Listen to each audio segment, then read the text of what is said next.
처음 발제 맡게 된 고설남입니다. 반갑습니다. 발제 목적과 토론 주제 말씀드리겠는데요. 발제 목적은 지금의 혼란한 시기에 참된 크리스천으로서 필요한 관점과 덕목이 무엇인지 기독교 고전을 통해서 살펴보고자 목적을 잡았고요. 토론 주제는 내 생각과 대립되는 정치적인 주장을 펼치는 사람들과 어떻게 관계를 유지할 것인가, 두 번째는 지금 우리 사회에 필요한 것은 무엇이고 나는 어떠한 역할을 해야 되는가, 이렇게 잡았습니다.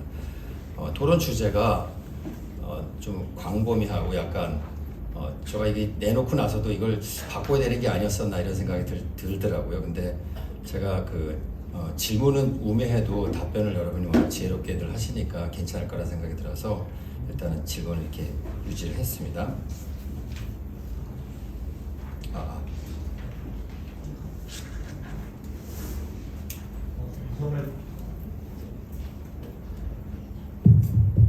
감사합니다.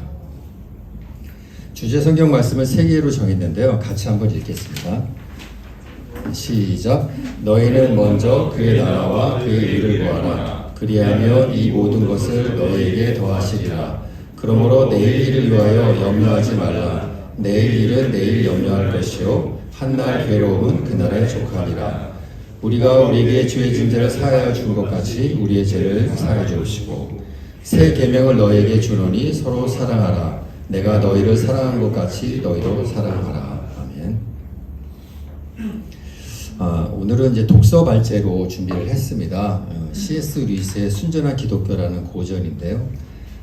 이거는 사실 지난달에 저희 CEO 독서 모임에서 제가 읽고 발표하려고 했던 그런 책이고요. 이거를 이제 선정하게 된 배경을 잠깐 설명을 드리면, 저희 사무실에 이렇게 주기적으로 찾아오시는 분들이 있어요. 같이 이제 교류를 하기 위해서. 근데 어느 날 이분들하고 대화를 나누다 보니까 현재 정치적인 입장들 굉장히 첨예하게 대립을 하고 있는데 그게 저와 이렇게 부딪히더라고요. 그래서 제가 설득을 하려고 여러 가지 얘기도 해보고 이렇게도 해보고 저렇게 해봤는데 전혀 대화가 안 되고 오히려 다 분란만 자꾸 생기는 걸 보면서 이분들하고 대화를 할 수가 없네, 그런 생각도 들고, 한 분은 또 제 사업 파트너이기도 하셨어요. 그래서 내가 이런 분들하고 어떻게 사업을 같이 할 수 있지? 이런 막 회의가 들면서 걱정도 되고 막 그러더라고요. 그러다가 내가 이 부분에 대해서 어떤 기준을 좀 어디선가 찾아야겠다고 이제 뒤지다가 어느 자료를 봤습니다. 그래서 이런 기독교 복음과 관련된 이런 고전을 보는 게 도움이 될 거라는 생각이 들어서 이 책을 보게 됐고요.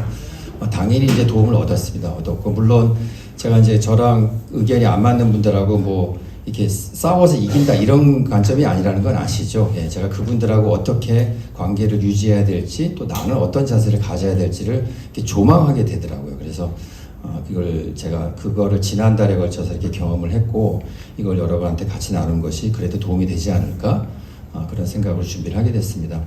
아시죠? 이 C.S. 루이스에 대해서는 워낙 유명한 분이니까 우리가 이제 나니아 연대기라든가 스크루테이프의 편지 이런 책을 통해서 많이 접했을 거라 생각하고요.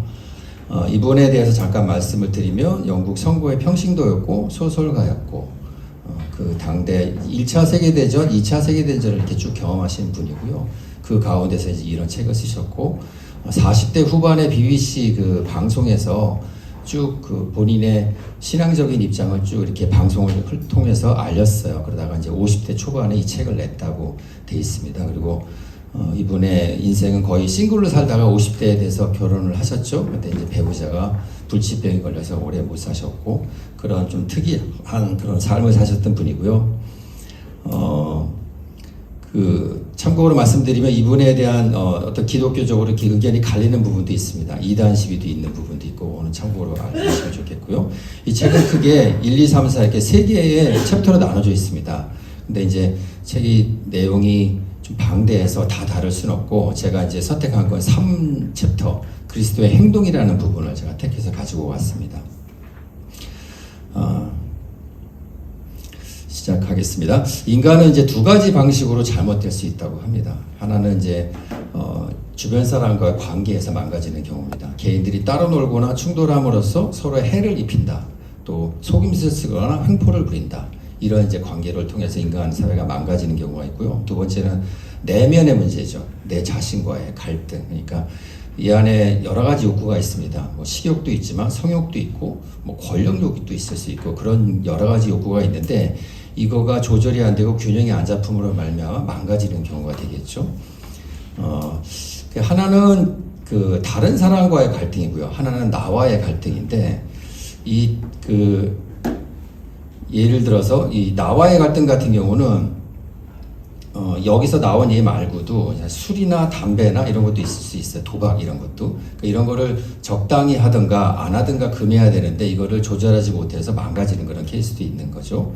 그리고 이제 첫 번째 같은 경우에 다른 사람과의 갈등은 지금 우리 사회에서 좀 볼 수 있는 그런 부분입니다. 나와 의견이 다르면 화가 나고 증오심이 생기고 폭발하게 되고 폭력적이 되는 그런 부분이 있겠죠. 적대적으로 하는 그런 부분. 이렇게 이제 두 가지로 망가질 수 있다고 C.S. 루이스는 책에서 표현을 하고 있습니다. 다르게 비유한다면 이 왼쪽에 있는 그림처럼 여러 배들이 이렇게 선단을 이뤄서 항해하는 그런 걸 생각해 볼 수 있을 것 같아요. 필요한 조건들이 있죠. 서로 부딪히지 않으려면 항로가 있어야 됩니다. 항로. 나에 맞는 항로를 다녀야지 옆에 항로를 침범을 하면 충돌이 나겠죠. 그래서 이 항로를 지켜야 되고 또 하나는 배가 온전해야겠죠. 엔진이 고장이 나거나 이 조타와 관련된 어떤 기계 장치가 무리가 생기면 부딪히겠죠. 이런 문제. 그리고 목적지가 정확해야 됩니다. 어딜 가야 될지. 또 다른 비유를 한다면 이제 오케스트라의 비유를 할 수 있을 것 같아요. 다 잘 조율된 악기가 필요하고요. 당연히. 그리고 내가 들어가야 될 내 악기가 바이올린이면 진입해야 될 그런 구간이 있잖아요. 거기를 정확하게 맞추지 못하면 안 맞겠죠. 그런 부분. 그리고 이제 정확한 곡을 연주해야겠죠. 연회장, 결혼식의 파티장에 가서 장송곡을 연주하면 다 망치지 않습니까? 그런 식의 조화를 이루면서 해야 된다는 겁니다. 이 조화가 어느 한 부분이라도 깨지면 이제 망가지는 겁니다. 우리 인간 사회는. 그래서 세 가지 중요한 사항을 우리가 추출할 수 있는데요. 첫 번째는 각 개인이 서로 공평하게 처신하면서 조화를 이룬다. 동의하실 것 같고요. 두 번째, 각 개인의 내면의 것들을 정돈하며 또 조화시키면서 사는 일. 세 번째, 인류의 삶 전체가 지향하는 보편적인 목적, 즉 인간은 무엇을 위해 창조되었는가 하는 문제를 고찰하는 이런 부분인데요. 대부분의 경우 이 첫 번째는 믿는 사람이든 안 믿는 사람이든 하나님을 모르든 알든 간에 동의합니다. 근데 이 두 번째, 세 번째는 별 관심들이 없는 게 현재 사회입니다. 이 C.S. 루이스가 이 책을 쓸 당시에도 마찬가지였다고 하네요. 첫 번째는 관심들이 다들 많고 동의하지만 두 번째, 세 번째에 대해서는 별 얘기들도 없고 이렇게 묻어두는 그런 분위기였다고 합니다. 그래서 현대에는 거의 첫 번째 사항만 생각을 하고요. 근데 이제 두 번째를 무시를 하면 내면의 것들을 정리정돈하고 조화시키는 것들 우리가 게을리해서 실패하면 아까 앞서서 말씀드렸던 것처럼 그 배 기계 장치가 고장이 나면 자기 자신이죠, 배. 그러면은 아무리 뭐 항로가 뚜렷하거나 목적지가 뚜렷하 하더라도 고장 나겠죠, 부딪히겠죠. 이제 그런 문제가 생기는 거고요. 소용이 없습니다. 그리고 이렇게 표현하더라고요. 각 개인의 용기와 이타심이 없이는 어떤 제도도 제대로 작동할 수 없다는 것을 깨닫지 못하면 아무리 사회적, 경제적 개선책을 찾은들 다 뜬구름 잡는 일이다. 이렇게 이제 표현을 하고 있는데 아마 동의하실 거라고 봅니다. 지금 우리가 이제 법치국가라고 하는데 많은 여러 가지 문제들을 법으로 해결하려고 계속 법을 제정을 하지만 끊임없는 우리가 이 작업을 하고 있고요. 물론 필요 없다는 건 당연히 아닙니다. 필요한데 법으로만큼은 법만 가지고는 이 사회를 건강하고 공정하고 정의로운 사회를 만들 수 없다는 게 우리의 이제 한계인 거죠. 두 번째 부분을 우리가 무시한다면 그런 헛된 일들만 할 수밖에 없는 그런 거라는 거고요. 마지막은 이제 어떻게 보면 세계관, 우주관이라고 말할 수 있는데요. 내가 그런 얘기하는 사람 많죠. 내가 당신한테 피해 안 주는데 당신이 무슨 상관이 있느냐. 이렇게 이제 주장하는 사람들이 있어요. 근데 이제 이런 입장들이 계속 만연돼 있으면 큰 문제가 생길 게 제가 구구절절 얘기 안 해도 아실 거라는 생각이 드는데 피해만 안 준다고 해서 문제가 안 되는 게 아니죠. 예. 그 사람이 어떤 인생관, 세계관을 갖고 있느냐에 따라서 그 목적지나 인생의 방향이 달라지기 때문에 이건 무시할 수 없는 문제고요. 이렇게 표현할 수 있을 것 같습니다. 내 배는 내 마음대로 할 수 있다. 당신이 관여하지 말라. 이제 이렇게 되는데 내가 이제 배의 소유주라는 생각인 거죠. 이 배는 내 거다. 이런 생각인데 참된 크리스찬들은 인생이 내 거가 아니라는 걸 우리가 동의하지 않습니까? 인생은 하나님의 것이고 나는 그 청지기로서의 삶을 사는 거기 때문에 그렇게 주장하기 어려운 거죠. 그러니까 만약에 이 배가 내 배가 아니라면 저는 책임과 의무가 따릅니다. 왜냐면 선주는 따로 있으니까. 제가 해야 될 것들이 있을 거예요. 그러니까 그걸 지키면서 살아가야 되는 게 우리 이제 인생관이 될 터인데, 나는 이 배가 내 거라고 하면 얘기가 달라지겠죠. 그래서 C.S. 루이스는 이 세 가지가 우리가 건강한 기독교 사회, 건강한 사회를 이루기 위해서 꼭 필요한 부분이라고 이제 얘기를 하고 있습니다. 성경을 근거로 들어서 이제 몇 가지 단서를 볼 수가 있는데, 여기는 이제 풀어서 썼는데 실제로 신약 성경에 나와 있는 예수님과 서신서에 나와 있는 것들을 요약해 놓은 겁니다. 좀 읽어보면 진짜 건강한 사회, 그 성경에서 교회에서 말하는 건강한 사회가 어떤 사회인지가 엿볼 수가 있는데요. 이 사회는 놀고 먹는 사람이나 빌부터 사는 사람이 없다. 일하지 않는 사람은 먹지도 말아야 된다. 모든 사람은 자기의 손으로 일을 해야 된다. 더 나아가 무언가 좋은 것을 만들어내는 일을 해야 한다. 그 사회는 분별 없는 사치품을 만들지 말아야 하고, 그런 물건을 사라고 부추기는 더 분별 없는 광고도 하지 말아야 된다. 허세를 부리거나 잘난 체하거나 의스대는 일을 하지 말아야 된다. 이렇게 보면 이제 진보적이냐, 사회주의냐, 좌파사회냐, 이런 이제 느낌이 들죠. 이 표현도 그 책에 있는 거 그대로 제가 쓴 겁니다. 그 당시에도 이제 좌파의 특징을 이렇게 봤던 것 같아요. 근데 오른쪽에 보시면 이 사회는 언제나 순종을 강요한다고 합니다. 지도자들의 순종, 또 존경을 나타내야 되는 거고, 자녀가 부모에게 순종하는 거, 아내가 남편에게 순종하는 거. 그리고 이 사회는 항상 유쾌하다고 합니다. 노래와 즐거움이 가득 찬 곳으로 걱정이나 근심을 악한 일로 여기죠. 항상 기뻐하라, 쉬지 말고 기도하라, 범사에 감사하라. 이것만 봐도 동의하실 거라고 생각해요. 그래서 이 부분을 오른쪽을 본다면 보수적이고 형식적인 게 되는 거죠. 근데 만약에 여러분들이 이 사회를 볼 수 있다면, 가서 볼 수 있다면 어떻겠습니까? 어떤 사회일 것 같습니까? 이 책에서 표현하기는 기교한 사회라고 합니다. 기교한. 이게 적응이 안 되는 거죠. 여기를 보면은 좋은 것 같은데 사실 이걸 다 받아들이는 사람은 극히 극소수라고 얘기를 합니다. 우리는 대부분 다 선택적으로 선택을 하는 거죠. 내가 마음에 드는 게 있어요. 하지만 마음에 안 드는 것도 있습니다.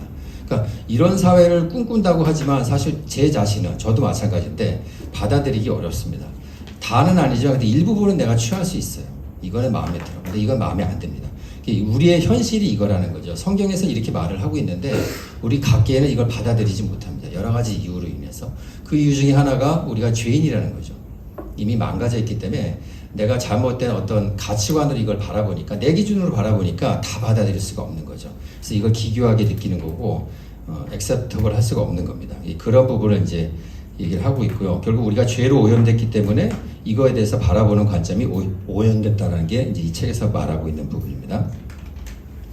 그러면 이제 어떻게 해야 건강한 기독교 사회가 되는가를 C.S. 루이스는 이제 변증가지 않습니까? 이걸 이제 변증적으로 풀어봅니다. 그래서 기독교 사회는 우리 대다수가 진정으로 원하기 전엔 도래하지 않는다. 여기 153지에 멤버들이 있지만요, 우리 153의 목표가 있습니다. 근데 그 목표를 이루려면 사실 여기 있는 계신 분들이 다 동의를 하셔야 되잖아요. 그리고 그걸 하겠다는 의지들이 모여야지만 그게 이루어집니다. 그렇죠? 마찬가지 기독교 사회도 우리가 앞에서 말했던 그런 그 기독교 사회를 이루려면은 대다수가 100%가 아닐지 몰라도 대다수가 그거를 갈망을 해야지 그런 사회가 옵니다. 근데 우리가 온전한 그리스도인이 되기 전에는 그런 사회가 원하지 않겠죠. 내가 그런 크리스찬이 아닌데 그런 기독교적인 사회를 원하는 일은 없겠죠.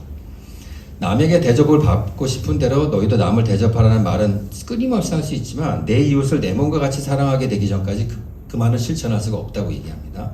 동의하실 것 같고, 그렇지만 내가 하나님을 사랑하기를 배우지 않는 한 내 이웃을 내 몸과 같이 사랑할 수가 없는 법이고요.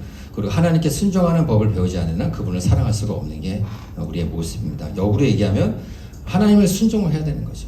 하나님을 순종하고 받아들이고 그분을 사랑해야지만 내 이웃을 내 몸과 같이 사랑할 수 있고, 또 그러한 사회를 갈망하게 되고 그런 사회가 이루어질 수 있는 거죠. 그래서 우리는 매 순간 두 가지 중에 하나를 선택을 합니다. 하나님과 관계, 또는 다른 사람들과의 관계, 또는 나 자신과의 관계에서 어울려서 균형 있게 조화롭게 살아갈 것인지, 아니면 미워하고 그것들과 싸우는 그런 피조물로 바꿔갈지, 이거를 선택하게 매번 하게 된다는 겁니다. 인생 전반에 걸쳐서. 밑에 표현을 보면 한 사람은 분을 터뜨려서 수천 명의 피를 흘리게 할 수 있고, 또 한 사람은 분을 터뜨렸다가 조롱만 당할 수도 있다. 그러나 그 행동으로 인한 영혼의 작은 흔적을 남겼다는 점에서는 둘 다 똑같다. 두 사람은 자기의 중요한 일을 저질렀고 회개하지 않는 한 다음에 그러한 유혹이 올 때 화를 참아내기가 더 어려울 것이며 아마 이전보다 더 심하게 화를 낼 것이다. 진심으로 하나님께 돌아가면 두 사람 모두 중심에 뒤틀린 분을 바로잡을 수 있다. 하지만 회개하지 않으면 두 사람 모두 파멸한다. 겉으로 드러난 바가 크냐 작으냐는 중요하지 않다라고 이제 그대로 책에 있는 표현을 제가 옮겨왔는데요. 여기 아마 이 표현은 그 아까 말씀드렸던 것처럼 C.S. 루이스가 이 말을 할 당시에 1차 세계대전, 2차 세계대전을 겪으면서 어떤 그런 현상들을 봤던 것 같아요. 책에는 구체적인 나와 있는 게 없지만 누군가 지도자였던 것 같죠. 말을 한번 뱉어서 화를 내면서 대량 학살을 할 수도 있는 거고 아니면 안 했다가 조롱만 당할 수 있는 그런 경우를 보면서 예를 들은 거라 생각이 듭니다.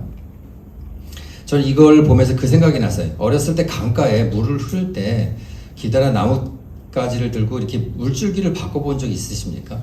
그 물기를 나뭇가지 이렇게 내면 그걸로 물이 새롭게 흐르면서 조금 더 시간이 지나면 그 물이 점점 깊어지고 파이면서 물길이 새로 나는 걸 우리가 볼 수 있는데 C.S. 루이스는 그 부분을 경계해야 된다고 얘기하는 것 같아요. 내가 어느 순간 화를 내거나 할 수 있겠죠. 근데 이거를 내 영혼에 이제 상처기를 낼 만큼 내버려 두거나 반복해서 하게 되면 거기 물길이 생겨가지고 결국 그 우리 뇌 회로가 화가 쉽게 나는 그게 되겠죠.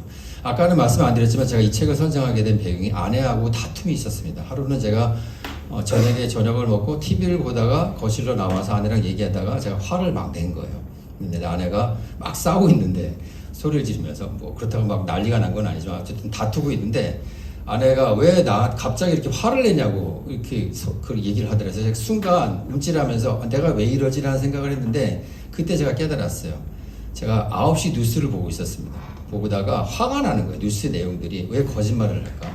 저 사람들은 왜 자기가 한 거에 인정을 안 할까? 그리고 왜 이렇게 거짓 뉴스로 사람들이 이렇게 끌려다닐까? 뭐 그런 것 때문에 이 속에서 화가 막 나니까 그 상태에서 이제 아내가 뭐 때문에 보자고 해서 거실로 나왔는데 분통이 터진 거니까 그게 이제 이게 기름을 붓듯이 내가 다툼이 생기더라고요. 그래서 제가 아내 그 말을 듣고 이거 뭔가 잘못됐다. 내 영혼에 대해서, 내 자아에 대해서 내가 관리를 잘못하고 있거나 생각이 들어서 그 한동안 뉴스 안 보다가 지금은 다시 보고 있지만 이제 절제하면서 이제 보고 있는 상황입니다. 그래서 이 C.S. 루이스도 그 부분을 지적한 것 같아요. 저는 그래서 여기엔 좀 도움을 많이 받았습니다. 그리고 만약에 내가 올바른 방향을 선택한다면 거기에 딸려오는 이제 유익한 것들이 있습니다. 평화뿐만 아니라 지식도 얻게 된다고 하는데 이분의 이제 변증적인 논리에 하면 사람은 선해질수록 선해지면 선해질수록 자기 안에 남아있는 악을 더 분명히 깨닫게 된답니다. 눈이 밝아지겠죠. 다 선명하게 보게 되는 겁니다. 동의하실 거라고 보고요. 반면에 악해지면 악해질수록 자신의 악을 깨닫지 못하고요. 어느 정도 악한 사람은 자기가 그리 좋지 못한 사람인 것을 안답니다. 그러나 철저하게 악한 사람은 자기가 옳다고 생각하고요. 선한 사람은 선도 악도 모두 구별할 수 있고 보는 눈이 생기지만 악한 사람은 악도 선도 모른다고 합니다. 그래서 맑은 정신으로 우리가 계산을 막 할 때 뭔가 수학적인 계산을 할 때는 틀리는 거를 금방 알아챕니다. 그래서 내가 잘못 계산했다 이건 알게 되는데 그렇지 못한 상태는 자기가 틀린 것을 모습으로 계속 계산하는 거죠. 그런 이제 비유를 할 수가 있을 것 같아요. 그래서 우리가 영의 어떤 이런 눈을 갖고 하나님 안에서 조화롭게 살아간다면 사실 우리가 선하게 산다고 해서 우리가 선하게 살 수 있는 존재는 아니잖아요. 하나님께서 도와주셔야 되는 거고 성령께서 함께 하셔야 되는데 성령의 큰 역할은 그 라이트 같아요. 빛을 비춰주시는 거. 우리 길에 빛도 비춰주시면 내 안에 그 오염된 그 더러운 것들도 빛이 한 번에 딱 들어오는 순간 다 보이게 되는 거죠. 요즘에 무선 청소기 보면은 앞에 라이트가 켜져 있더라고요. 이렇게 움직이면 다 바닥에 깔려있는데 미세한 먼지들이 다 보이는데 바로 그거죠. 그래서 선하게 살려고 노력하는 사람은 선과 악과 먼지들을 다 볼 수가 있는 건데 악한 사람은 어둡기 때문에 아예 안 보이는 거죠. 이걸 이제 조심해야 된다고 얘기를 하는 겁니다. 테스트가 있습니다. 신문에 아주 흉악한 범죄 기사가 났다고 가정을 합니다. 그런데 다음날 전날의 보도 내용이 사실이 아니라거나 그렇게까지 악한 범죄는 아니라는 식으로 정정 보도가 나왔다고 우리가 예를 들겠습니다. 그때 내 마음이 정말 잘 됐군. 그렇게까지는 나쁜 사람들은 아니라서 정말 다행이다. 이런 마음이 들었는지 아니면 김샌다. 아니면 그놈들 정말 나쁜 놈들이니까 저 정정 기사가 잘못된 걸 것 같아. 이런 마음이 드는지 여러분 전자이세요? 후자이세요? 요즘에 이제 그 정치적인 주장을 하시는 분들을 보면 후자에 가까운 분들이 좀 많다는 생각이 들어요. 점점 증오로 즉 적개심을 키워가는 거죠. 그리고 아니라고 했는데도 안 믿는 거죠. 그럴 리가 없다고 믿는 이런 부분이 있습니다. 그래서 아마 여기 계신 분들은 다 후자인가요? 전자이실 거라는 생각이 들고요. 그래서 미움과 증오가 이렇게 고개를 듭니다. 순간적으로 계속 평생 고개를 듭니다. 그때마다 우린 쳐내야 됩니다. 그래서 우리 그리스도인은 영원히 살 것을 믿는다. 중요한 것은 우리의 중심, 영혼의 내부를 천국의 피조물로 만들어 갈 것인지 아니면 지옥의 피조물로 만들어 갈 것인지 그 작은 흔적이나 꼬인 자국이 중요하다고 이 저자는 얘기를 합니다. 우리 안에 적의 복수심이 결코 자리 잡지 못하도록 그 마음을 없애야 된다. 그래서 날마다 이걸 쳐내야 된다고 얘기를 합니다. 그리고 나는 사랑할 만한가? 그렇지 않지만 나는 사랑한다. 단지 대상이 내 자신이기 때문이다. 이와 똑같은 이유로 똑같은 방식으로 다른 자를 사랑하라고 말씀하십니다. 여러분 다 자기 자신을 사랑할 겁니다. 자기가 하는 일을 다 용납을 하고 그 이유는 내가 그럴 만한 사람이기 때문이 아니라 내 자신이기 때문입니다. 그런 관점으로 다른 사람한테 사랑하라고 얘기를 하는 겁니다. 이제 용서에 대한 부분인데요. 우리가 우리 주기도문에 나오는 거죠. 우리가 우리에게 죄 지은 자를 사하여 준 것 같이 우리의 죄를 사하여 주옵시고. 우리가 누구를 용서하지 않으면 용서받지 어렵다는 것을 명백히 얘기한다고 합니다. 그리고 용서는 쉽지 않습니다. 하지만 간단한 것부터 시작하는 것이 좋다고 합니다. 남편이나 아내, 부모나 자녀 또는 가까운 사람들을 먼저 용서하는 것부터 시작하자고 얘기를 합니다. 그리고 서로 사랑하기 위한 위대한 비밀이 있습니다. 자신이 이웃을 사랑하나 사랑하지 않나 고민하느라 시간 낭비하지 말라. 그냥 사랑한다고 치고 행동하라. 그러면 얼마 지나지 않아 진짜로 그를 사랑하게 된다. 어떤 사람이 싫다고 해서 상처를 주면 점점 더 그 사람을 증오하게 된다고 합니다.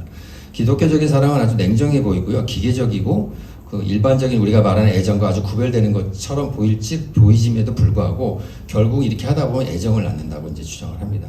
마찬가지로 하나님을 사랑하는 것도 우리 인간적으로 쉽지 않습니다. 하지만 사랑한다고 치고 행동을 하고 하나님께서 과연 나한테 원하시는 것이 뭘까라고 질문을 던지고 그에 대한 행동을 한다 보면 점점 그분을 사랑하게 된다는 거죠. 이게 이제 인생의 비밀입니다. 크고 큰 비밀이죠. 저도 이 유익을 많이 누려왔습니다. 실제로 미운 사람들이 있죠. 마음에 안 드는 사람. 하지만 내가 이러면 안 되지라는 생각을 갖고 미운 사람 떡 하나 더 준다고 일부러 더 좋은 거 갖다 주고 오히려 그렇게 하니까 마음이 열리고 받아들여지더라고요. 이 비밀이 있습니다. 이제 마지막으로 경계해야 될 걸 얘기하는데 질문을 드리겠습니다. 세상 사람이라면 누구도 자유로울 수 없는 악이 하나 있습니다. 다른 사람에게서 이게 나타나는 게 보이면 누구나 적대감을 느껴요. 사람들이 이보다 싫어하는 악은 없으나 스스로 깨닫지 못하는 부분이고요. 이 악이 많은 사람일수록 다른 사람에서 이 악이 나타나는 걸 못 견뎌요. 이게 과연 뭘까요? 뭘까요?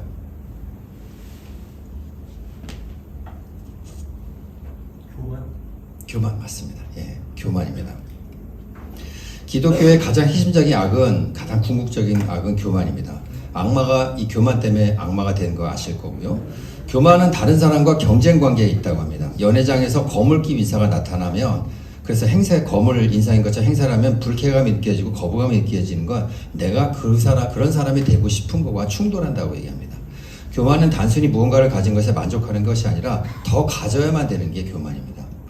남과의 비교가 교만이고 내가 그걸 얻었다 하더라도 거기서 만족하지 않고 계속 추구하는 게 교만이라고 합니다. 그리고 주인 행세하는 교만한 사람을 우리가 경계를 해야 되는데요. 권력은 교만의 선봉인 것 같아요. 물론 권력 가진 사람이 다 교만하다고 얘기하는 게 아닙니다. 근데 교만한 사람이 권력을 가지면 그만큼 그 무지막지하고 횡포일 수가 없는 거죠. 왜 권력을 추구하게 되냐면 이 권력을 가진 사람을 움직이게 되잖아요. 그러니까 자기가 교만한 행사를 얼마든지 할 수 있으니까 이거를 추구한다고 얘기하고요. 교만한 사람은 하나님을 알 수 없습니다.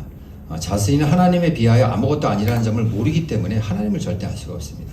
교만하기가 짝이 없는 사람인데 자기는 하나님을 믿는다고 하면서 아주 신앙적인 행사하는 사람은요, 상상 속에 하나님을 섬기는 사람이라고 단언을 합니다. 그래서 이론적으로는 자신이 하나님 앞에서는 아무것도 아닌 존재임을 인정하지만 실제로는 다 헛개미 하나님, 자신을 모든 사람으로부터 더 이렇게 우월하게 보이는, 낮게 보이는 것을 이제 도와주는 그런 하나님으로 생각을 한다는 거죠.